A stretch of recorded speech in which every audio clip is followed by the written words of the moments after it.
Assalamualaikum dan salam sejahtera. Welcome back to EasyFast. Terima kasih kepada yang telah menekan tombol subscribe dan juga tombol loceng. Yang belum jemput-jemputlah menekan subscribe dan tekan tombol loceng untuk info dan tanda sokongan anda. Baik, pada video kali ini sangat menarik untuk perkongsian kita bersama berkenaan dengan golongan yang tidak akan mendapat manfaat pada pembayaran STR fasa yang kedua. Tak dapat manfaat. Jom kita mulakan. Baik, pada video kali ini, Amin nak jelaskan dan terangkan kepada semua penerima STR tentang yang golongan yang tidak akan dapat manfaat pembayaran STR fasa yang kedua nanti.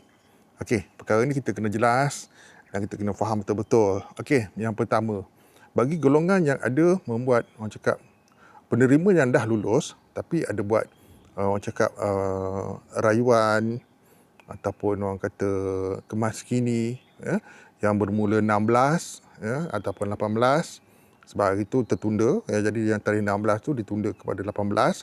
Jadi yang mana ada membuat perubahan pada tarikh tersebut bermula 16 ataupun 18 Februari, kami maklum perkara ni anda tidak akan mendapat manfaat semasa pembayaran STR fasa yang kedua.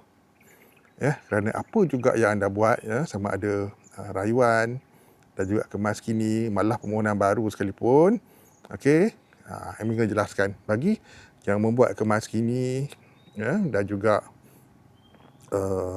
rayuan ni, sekiranya anda lulus, segala perubahan itu anda hanya akan terima pada fasa 3 nanti.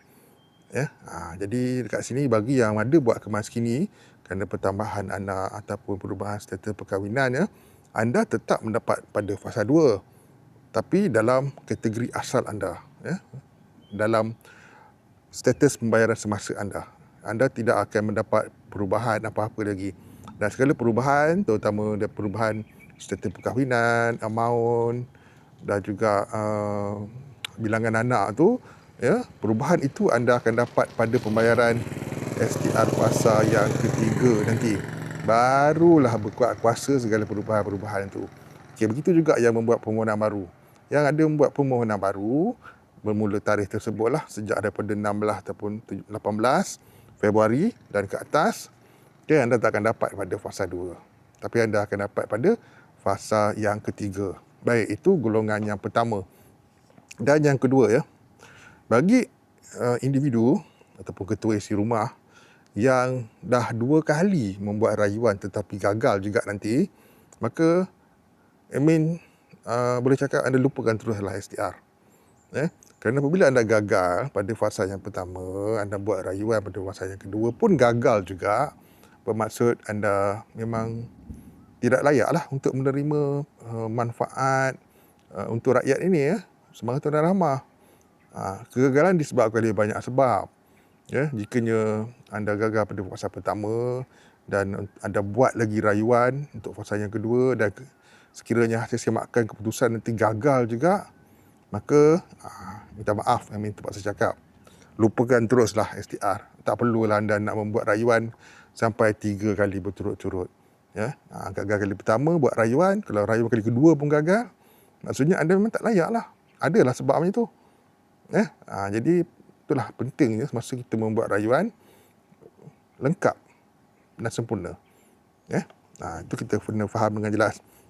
Dan sekiranya anda membuat rayuan kerana anda gagal disebabkan pendapatan, maka ambil maklum kat sini pendapatan merupakan perkara yang sangat disemak, dan sekiranya anda gagal oleh kerana bab pendapatan anda melebihi had yang ditetapkan, maka lupakan sajalah. Yang mana had pendapatan untuk isi rumah tak boleh melebihi RM5,000, dan juga warga mas tadi pasangan pun tak boleh lebih RM5,000, dan warga bujang yang buat permohonan baru, income anda tak bolehlah melebihi RM2,500. Kalau lebih memang tak akan dapat. Dan lupakan sajalah STR 2026 ni. Itu dah bahasa yang kita senang nak faham. Okey? Dan ia juga terguna pakai kepada permohonan baru.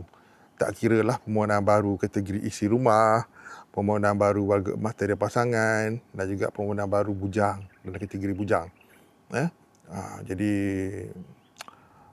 isu pendapatan adalah satu isu yang sangat dititik beratkan dalam Sumbangan tunai rahmah ni, kerana sumbangan tunai rahmah ni adalah bantuan tunai yang bersasar untuk golongan-golongan yang betul-betul layak memerlukannya.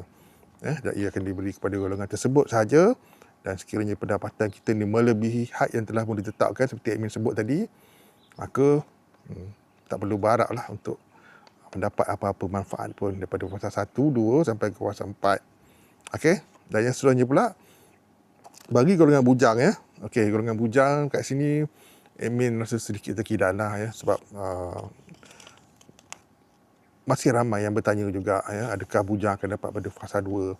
Okey, admin kena jelaskan benda ni, dan yang mana semua mungkin ada lagi yang tak boleh nak terima hakikat ya, bahawa untuk STR 2026 ya, tak kira dalam fasa berapa sekalipun, tak ada pembayaran tunai untuk anda ya.